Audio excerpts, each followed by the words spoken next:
Okay. Uh, Today I'm going to start economics. Economics में chapter demand analysis. Demand analysis. तो सबसे पहले demand का मतलब क्या होता है, पहले मीनिंग देखते हैं हम लोग। मीनिंग क्या होता है, डिमांड का मीनिंग क्या होता है।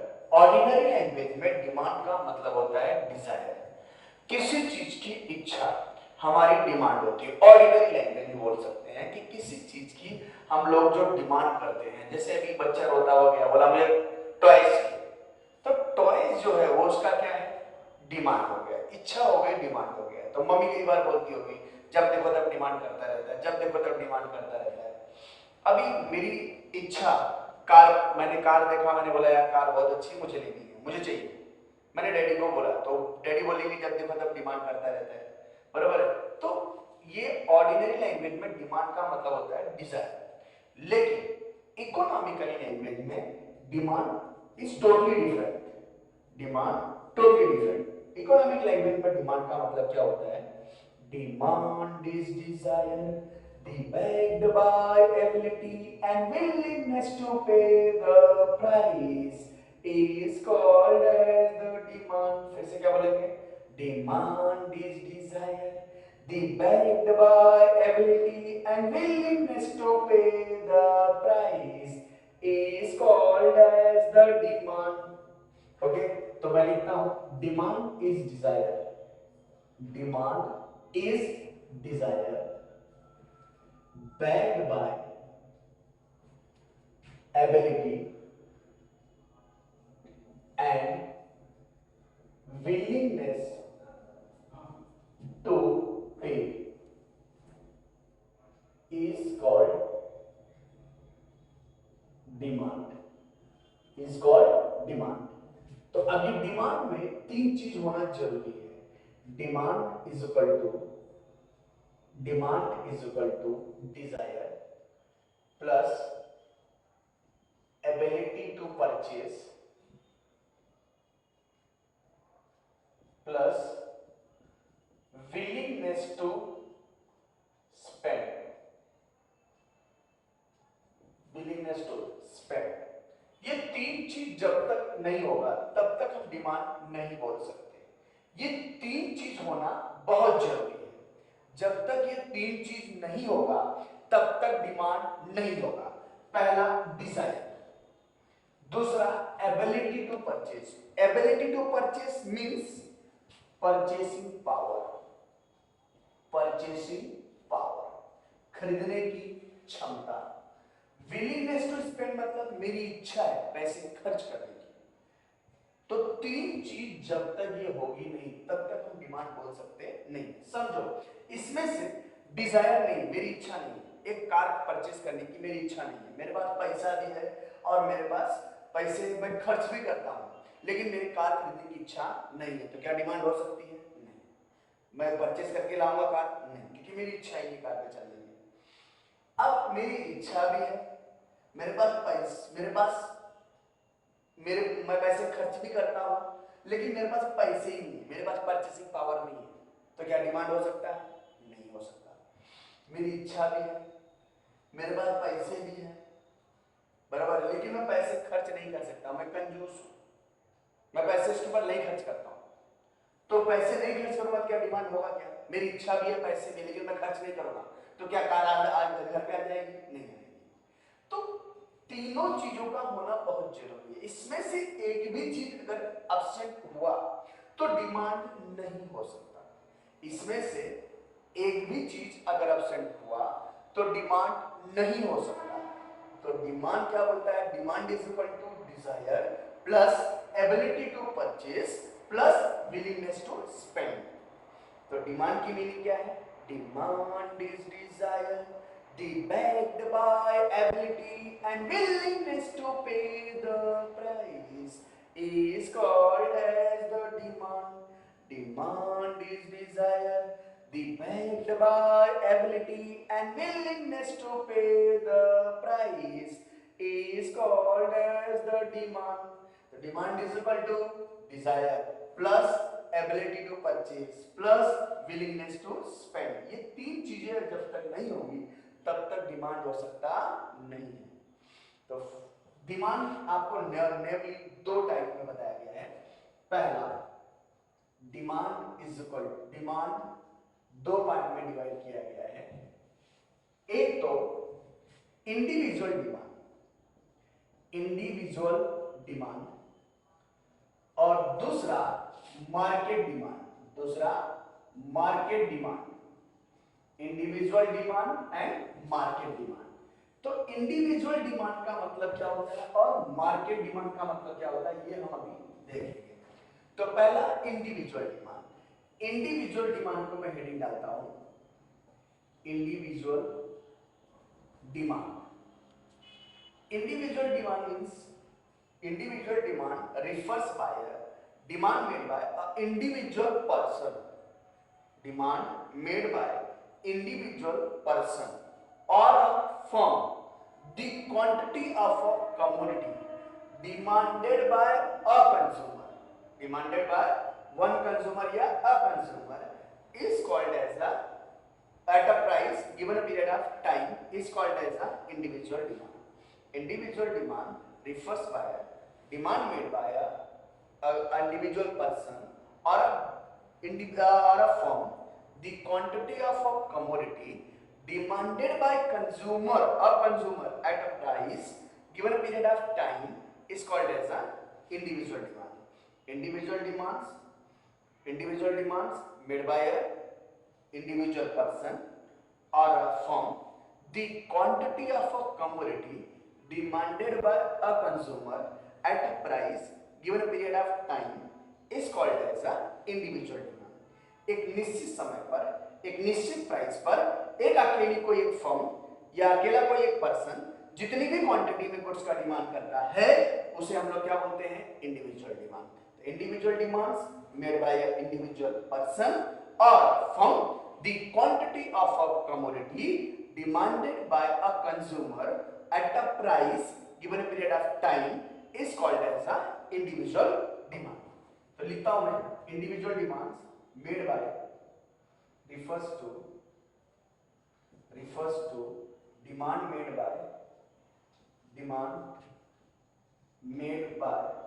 a individual person, demand made by individual person or a firm, the quantity of a commodity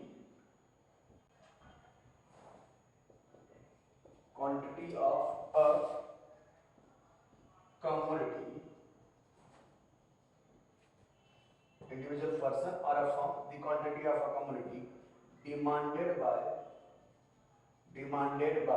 a consumer at a price given a period of time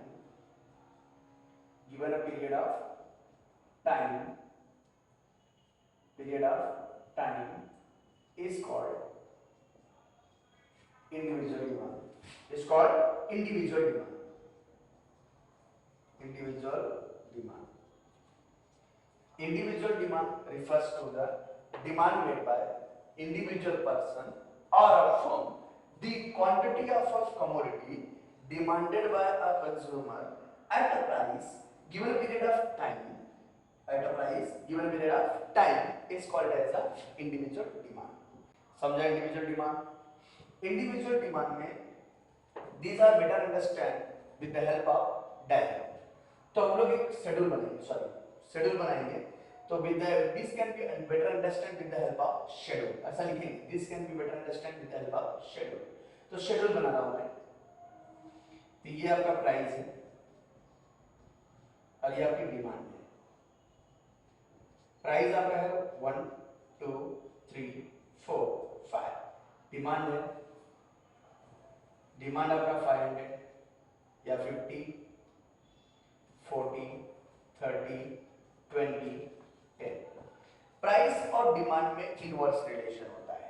price ज्यादा होती है तो डिमांड कम होती है, प्राइस कम होती है तो डिमांड ज्यादा होती है, क्योंकि प्राइस और डिमांड में इनवर्स रिलेशन होता है। तो देखो, जब प्राइस कितनी थी 1, तो एक इंडिविजुअल पर्सन कितना डिमांड करता था 50 यूनिट्स, प्राइस बढ़कर कितनी हो गई 2, तो डिमांड कितना कम हो गया 40, प्राइस बढ़कर के 3, तो demand will reduce to 40 to 30, price are rise 3 to 4, demand will reduce 30 to 20, price are increase 3 to 4, demand will reduce 20 to 10, price is 1, demand is 50, price is 3, reduce to 1 to 3, demand will 50 to 30, price are reduced to 3 to 5, the demand will reduce to, price are increased 3 to 5, demand will reduce 3 to 30 to 10 units. मतलब when price is a minimum, demand is maximum. When the price is a maximum, demand is minimum. समझे? नहीं लिख सकते हो तो simple word पे लिखो. When the price is 1, the demand is 50 units. At the price rise 1 to 3, demand will falls 50 to 30. When the price is rise 3 to 5, demand will falls 30 to 10. इस ये नीचे आपको लिखना है, नीचे आपको लिखना है. When the price of a commodity is 1, demand is 50. As the price are rise 1 to 3 per unit, demand will falls. Demand will falls 50 units to 30 units. Further, price rise 3 to 5, demand will falls 30 units to 10 units. Other words, we can say that when the price and demand has a inverse relation. Price and demand has a inverse relations. This can be better understood with the help of curve. This can be better understood with the help of curve. अब curve बनाएंगे, इसका curve कैसा बनेगा ध्यान दीजिए. ये आपका है y एक्सिस है और ये आपका x एक्सिस है. y एक्सिस और x एक्सिस है. तो 0, when the price is what 0, price is what 0, तो ये डिमांड हो गया आपका, ये आपका डिमांड हो गया और ये आपका क्या दिया हुआ है प्राइस यूनिट, डिमांड यूनिट्स. ठीक है, तो अभी प्राइस आपको कितना दिया हुआ है यहां पर देखो 1 2 3 4 5, तो डिमांड है यहां पर 10 20 30 40 50. ठीक है, तो price is 1, demand is 50. Price 8 है तो डिमांड कितना हो जाएगा 50. देख रहे हैं, प्राइस 8 है तो डिमांड कितना होगा 50. ये देखो ये 50 पे आया, देख रहे हैं यहाँ पर. Price is 1, demand is 50. थोड़ा सा टेढ़ा हो गया बट आप देख लीजिएगा ये यहाँ पर. ठीक है, व्हेन द प्राइस इज कितना दिया 2, तो डिमांड इज 40. प्राइस इज 2, तो demand is 40. Price is 3, demand is 30.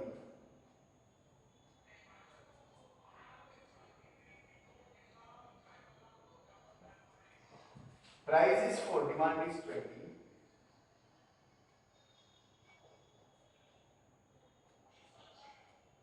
Price is 4, demand is 20. So write there 20. When price is 5, demand is 10. ठीक है, तो प्राइस क्या होगा यहां से यहां तक खींचते जाएंगे, ये दैट इज डी और डी. ये आपका डिमांड कर्व है, ये आपका क्या है डिमांड कर्व. डिमांड कर्व गोस डाउनवर्ड, डिमांड कर्व कहां जाता है डाउनवर्ड. ठीक है, उसके बाद ये समझाना कैसे डिमांड कर्व ने बनाया. अभी इसका हम लोग डिमांड कर्व बनाएंगे. डिमांड कर्व की मीनिंग लिखेंगे. डिमांड कर्व, डिमांड कर्व की मीनिंग क्या है, graphically presentation of individual demand schedule. फिर से देखिए, graphically presentation of individual demand schedule. It represent individual demand curve. It represent individual demand curve. ठीक है, फिर से देखेंगे ग्राफिकली प्रेजेंटेशन ऑफ. फिर से क्या बोलेंगे graphically presentation of individual demand schedule. It represent demand curve. It represent demand curve. तो ये अब लिख सकते हैं graphically presentation of individual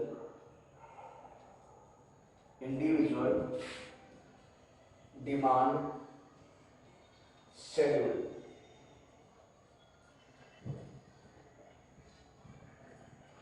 It represent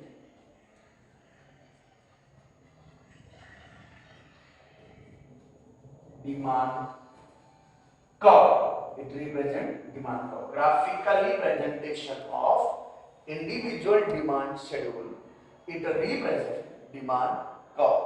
उसके बाद इसको एक्सप्लेन करेंगे. एक्सप्लेन क्या करेंगे हम लोग? Y axis represent the price of commodity. X axis represent demand of commodity. When the price is 5, demand is 1. When the price is 1, demand is 50. So demand curve goes downward. Demand curve goes downward from left to right. Demand curve goes downward. Demand curve goes downward from left to right. ठीक है, समझा? तो ये हो गया आपका individual demand. अब हम इसके बाद हम डिस्कस करेंगे मार्केट डिमांड. इसके बाद हम डिस्कस करेंगे मार्केट डिमांड. ठीक है.